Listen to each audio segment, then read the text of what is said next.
Le Seigneur soit avec vous. Et avec votre esprit. Évangile de Jésus-Christ selon saint Matthieu. Gloire à toi, Seigneur.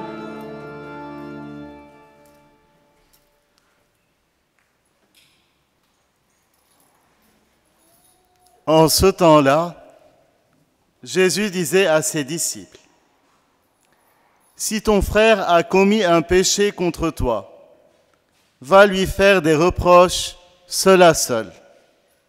S'il t'écoute, tu as gagné ton frère. S'il ne t'écoute pas, prends-en plus avec toi une ou deux personnes, afin que toute l'affaire soit réglée sur la parole de 2 ou 3 témoins.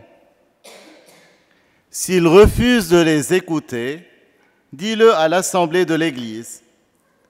S'il refuse encore d'écouter l'Église, considère-le comme un païen et un publicain. Amen, je vous le dis.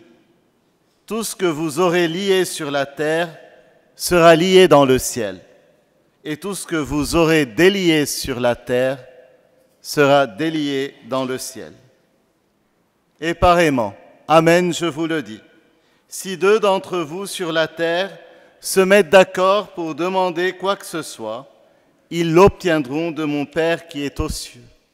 En effet, quand 2 ou 3 sont réunis en mon nom, je suis là, au milieu d'eux. Acclamons la parole de Dieu.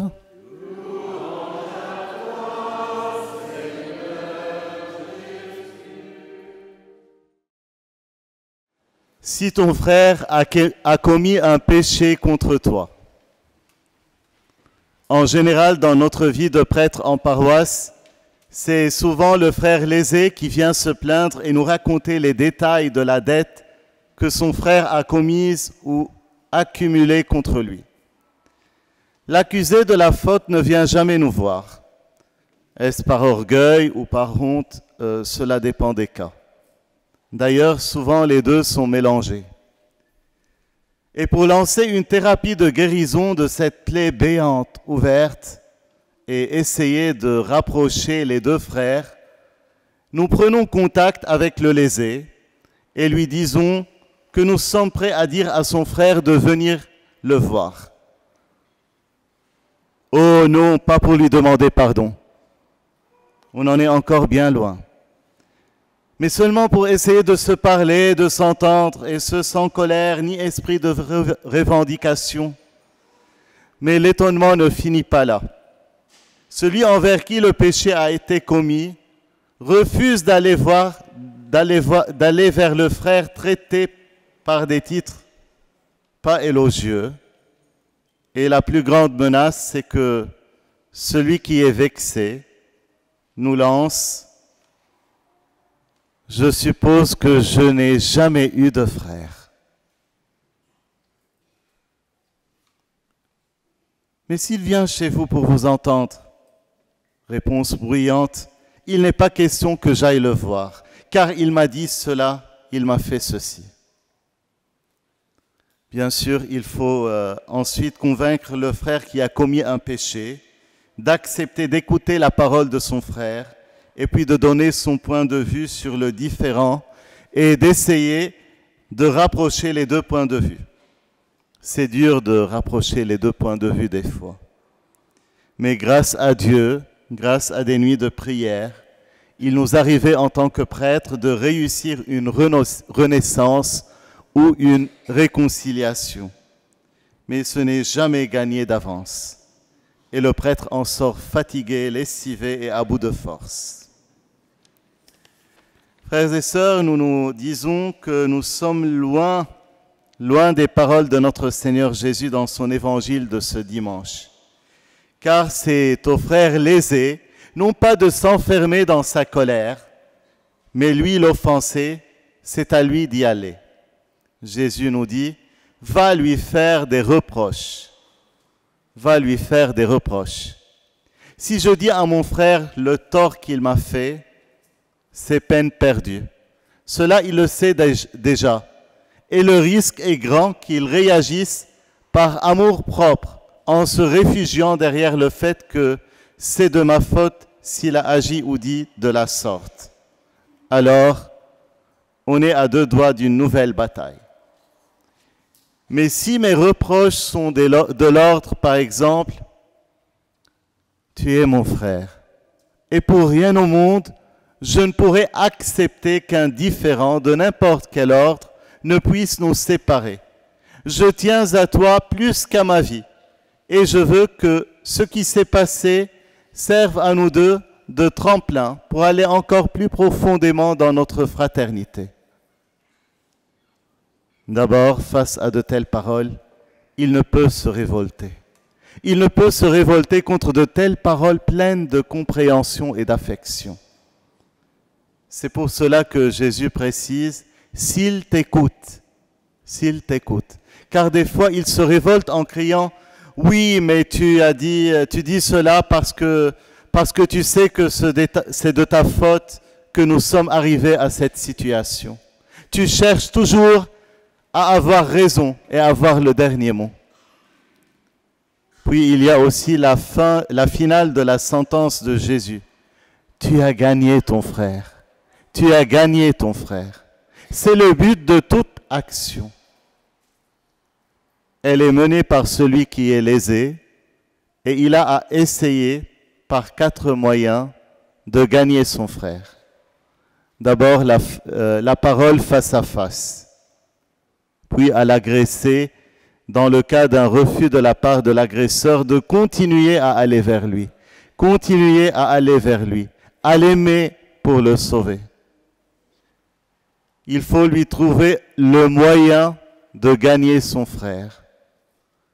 De gagner son frère, c'est-à-dire de l'aider à devenir lui-même, à s'accomplir, à s'accepter, et non pas essayer de gagner contre son frère, non.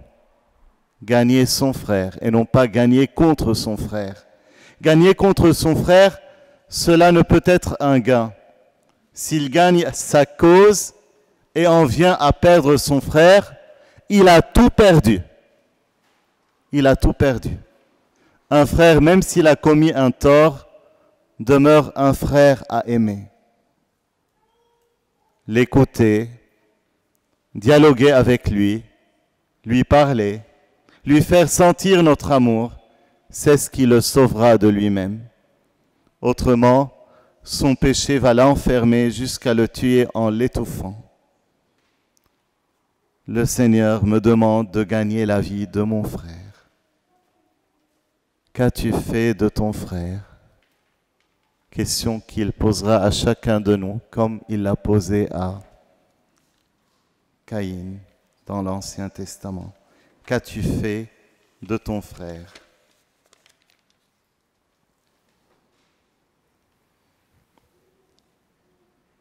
Et puis, s'il ne nous écoute pas, il faut intervenir avec 2 ou 3 témoins, et puis par l'intervention de l'Église. Frères et sœurs, le péché essaye d'éloigner les frères, alors que la réconciliation les concilie à nouveau. Et qui est le centre de cette réconciliation? C'est Jésus. En effet, quand 2 ou 3 sont réunis en mon nom, je suis là au milieu d'eux.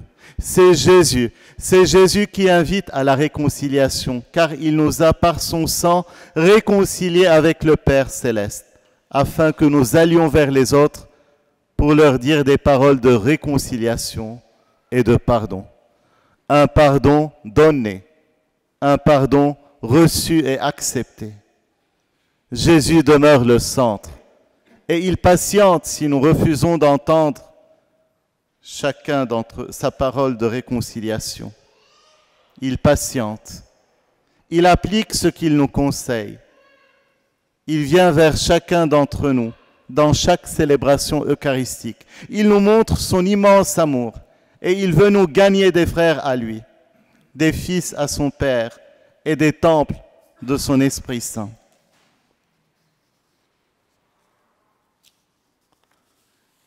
Jésus demeure au milieu de nous réunissant les méchants et les bons. Les derniers grandissent en bonté, et les méchants, il fait tout pour leur faire découvrir la bonté et opter pour devenir meilleurs, car nous sommes frères et sœurs. Nous sommes frères bien-aimés de ce frère aîné, Jésus-Christ, le Fils unique de Dieu le Père. En ce dimanche, frères et sœurs, l'Église nous appelle au nom de Jésus à témoigner de la parole de Dieu reçue et vécue à ceux qui refusent de l'entendre afin de changer de vie et de se convertir. Accepter de perdre sa vie afin de sauver celle du frère. Choisir que l'autre vive, choisir de mourir pour que le frère vive. Et pour donner sa vie, il faut bouger. Il faut changer de vie, changer de place. D'ailleurs, on a chanté le psaume tous ensemble et tout bouge avec les verbes du psaume de ce dimanche. Êtes-vous prêts à faire un petit geste symbolique? Un petit geste symbolique qui nous aidera à bouger, à changer de vie, de place. Je vous invite à vous lever. Vous avez remarqué, bouger nous invite à échanger avec nos frères et sœurs. Et c'est pour cela, comme le frère Lésé, si nous avons des problèmes avec les uns les autres, il faut oser échanger avec notre frère, avec notre sœur. N'ayons pas peur d'échanger, de dire la vérité. N'ayons pas peur de bouger. D'ailleurs, j'ai relevé les verbes d'action de ce psaume. Venez, crions, acclamons, allons, entrons, inclinons-nous, prosternons-nous, adorons. Tout bouge avec ces verbes du psaume. Nous ne pouvons le chanter et rester figés comme des statues de marbre. Bouger et quitter, par exemple, cet après-midi, bouger pour venir à Notre-Dame de Pontoise. N'est-ce pas le sens des pèlerinages? C'est ce que le Père Jean-Eudes, avec les jeunes étudiants, ils sont allés à pied. C'est pour cela qu'ils m'ont laissé tout seul avec vous aujourd'hui. Mais je suis bien entouré. Voilà. Venir adorer le Seigneur qui demeure au milieu de nous. Adorer, c'est écouter avec un cœur ouvert. Accueillons aujourd'hui la parole qui transforme la vie de chacun et de tous. L'exploit du Seigneur est visible à nos yeux. Et 3 clés pour gagner son frère et non pas gagner contre son frère. 3 clés. J'ai reçu les clés de la paroisse la semaine prochaine et ça m'a un peu rappelé ça. 3 clés. L'écouter, parler avec lui, dialoguer. Amen.